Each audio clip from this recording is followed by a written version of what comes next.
हिंदी सहायक वाचन वितान के बारे में समझाने जाऊंगा और भारतीय गायकों में बेजोड़ लता मंगेशकर के बारे में आपको बताने जा रहा हूं। लता मंगेशकर गायिकाओं में सर्वश्रेष्ठ है। हिंदुस्तान में उनके मुकाबले की कोई भी गायिका नहीं है। उन्होंने इतने प्रमाण पत्र प्राप्त किए हैं, उन्हें भारत रत्न की भी प्राप्ति हुई है। आज मैं आपको भारतीय गायिकाओं के बारे में कुमार गंधर्व ने जो अपने विचार व्यक्त किए हैं, जो लिखा है उनके बारे में, उसके बारे में आपको बताने जा रहा हूँ, पढ़ाने जा रहा हूँ। वर्षों पहले की बात है। कुमार गंधर्व कहते हैं, वर्षों पहले की बात है, मैं बीमार था। उस बीमारी में एक दिन मैंने सहज ही रेडियो लगाया और अचानक एक अदिति स्वर मेरे कानों में पड़ा। स्वर सुनते ही मैंने अनुभव किया कि यह स्वर कुछ विशेष है। रोज का नहीं, यह स्वर सीधे मेरे कलेजे में जा भिड़ा। मैं तो हैरान हो गया। मुझे समझ में नहीं आ रहा था कि यह स्वर किसका है।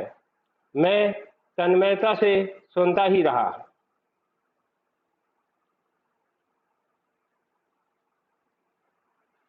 गाना समाप्त होते ही गायिका का नाम घोषित किया गया, लता मंगेशकर। नाम सुनते ही मैं चकित हो गया। मन ही मन एक संगीत पाने का भी अनुभव हुआ। सुप्रसिद्ध गायक दीनानाथ मंगेशकर की गजब गायकी, एक दूसरा स्वरूप लिए उन्हीं की बेटी की कोमल आवाज में सुनने का अनुभव हुआ। मुझे लगता है बरसात के भी पहले के किसी चित्रपट का कोई गाना था। तब से लता मंगेशकर निरंतर चली आ रही और मैं भी उनका गाना सुनता आ रहा हूँ। लता के पहले प्रसिद्ध गायिका नूरजहां का चित्रपट संगीत में अपना जमाना था, परंतु उसी क्षेत्र में बाद में आई हुई लता उससे कहीं आगे निकल गई। कला के क्षेत्र में ऐसे चमत्कार कभी कभी देखने मिलते हैं, जैसे प्रसिद्ध सितारे विलायत खां और अपने सितार वादक पिता की तुलना में बहुत ही आगे निकल गए। मेरा स्पष्ट मत है कि भारतीय गायिकाओं में लता के बेजोड़ की गायिका हुई ही नहीं। लता के कारण चित्रपट संगीत को विलक्षण लोकप्रियता प्राप्त हुई। यही नहीं, लोगों का शास्त्रीय संगीत की ओर देखने का दृष्टिकोण भी एकदम बदला।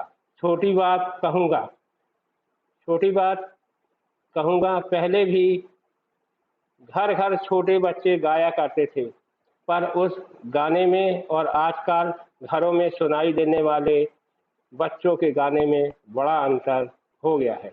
आजकल के नन्हे मुन्ने भी स्वर में गुनगुनाते हैं। क्या लता इस जादू का कारण नहीं है? कोकिला का स्वर निरंतर गानों में पड़ने लगे तो कोई भी सुनने वाला उसका अनुसरण करने का प्रयत्न करेगा। ये स्वाभाविक है कि चित्रपट संगीत के कारण सुंदर स्वर मलिकाएं लोगों के कानों पर पड़ रही हैं।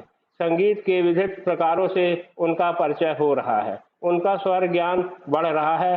सुरीलापन क्या है, इसकी समझ में उन्हें होती जा रही है। इस तरह तरह की लय के प्रकार भी उन्हें सुनाई पड़ने लगे हैं और आकार युक्त लय के साथ उनकी जान पहचान होती जा रही है।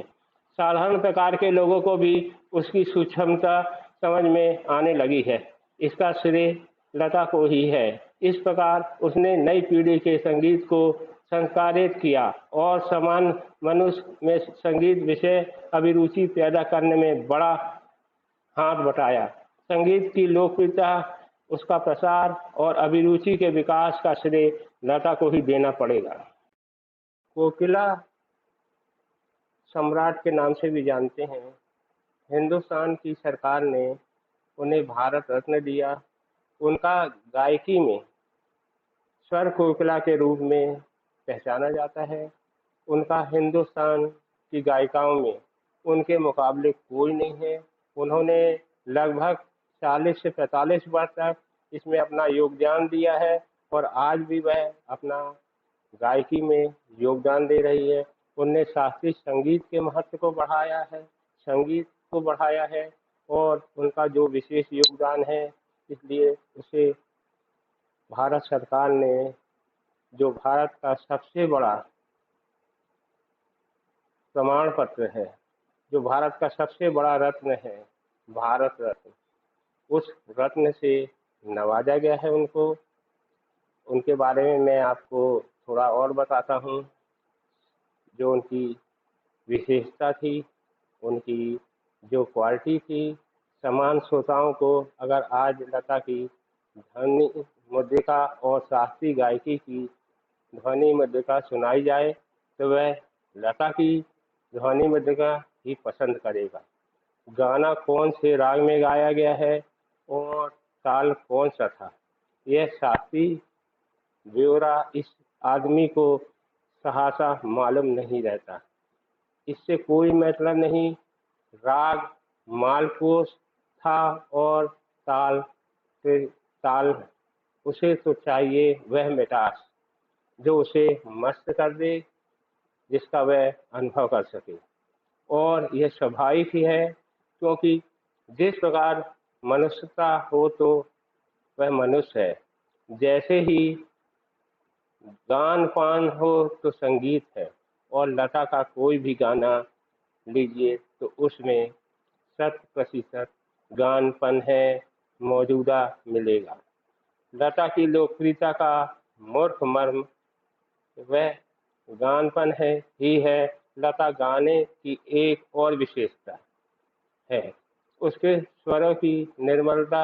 उसके पहले ही पास गायिका नूरजहां भी एक अच्छी गायिका थी, इसमें संदेह नहीं।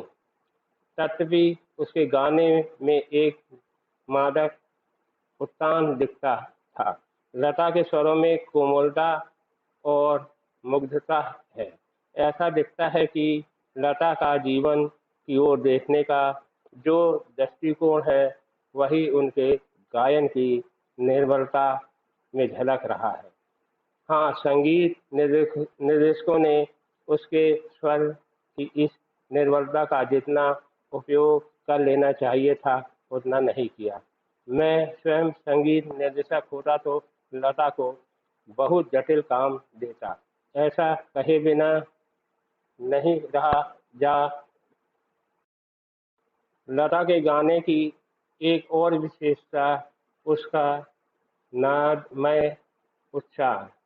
उसके संगीत के किन्हीं दो शब्दों का अंतर स्वरों के आलाप द्वारा बड़ी सुंदर रीति से भरा रहता है, और ऐसा प्रतीत होता है कि वे दोनों शब्द विलीन होते होते एक दूसरे में मिल जाते हैं। लता मंगेशकर के जो शब्द हैं, जो गायकी का उनका अंदाज है, वह अद्भुत है।